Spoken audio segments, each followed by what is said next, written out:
पति पत्नी रखें इन बातों का ध्यान, वरना घर पर रोज होंगे कलह क्लेश। आचार्य चाणक्य एक श्रेष्ठ विद्वान माने जाते हैं। आचार्य चाणक्य की नीति सफल और सुखी जीवन के लिए महत्वपूर्ण होती है, क्योंकि चाणक्य ने उन विषयों का बहुत ही गहनापूर्वक अध्ययन किया है जो मनुष्य के जीवन को प्रभावित करती है।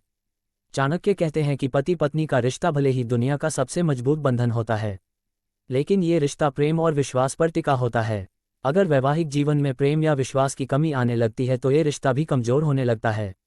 इसलिए सुखी वैवाहिक जीवन के लिए चाणक्य की इन बातों को आज ही जीवन में अमल करें। पति पत्नी जरूर करें ये काम। बेहिसाब लुटाएं प्यार। चाणक्य नीति कहती है कि पति पत्नी को एक दूसरे पर प्यार लुटाने में शर्म नहीं करनी चाहिए। इससे रिश्ते में दूरियां और खटास आ सकती है। प्रेम, समर्पण, त्याग करने में पति पत्नी में कभी झिझक नहीं रहनी चाहिए। इसलिए जीवन में प्रसन्नता का जब भी मौका मिले इसका आनंद उठाएं। एक दूसरे का करें आदर सम्मान। शादीशुदा रिश्ते में प्रेम के साथ ही सम्मान का भी महत्व होता है। अहम की भावना से रिश्ता खोखला हो सकता है, इसलिए इस बात को कभी न भूलें। पति को अपनी पत्नी और पत्नी को अपने पति का सम्मान करते हुए जीवन बिताना चाहिए। यही आपके सुखी वैवाहिक जीवन का आधार है। पति और पत्नी का सम्मान नहीं है अलग। रिश्ते बिगड़ने की असल वजह यही होती है कि लोग इस बात को समझ नहीं पाते कि पति और पत्नी का सम्मान अलग अलग नहीं है, बल्कि पति पत्नी जीवरूपी रथ के दो पहिए हैं।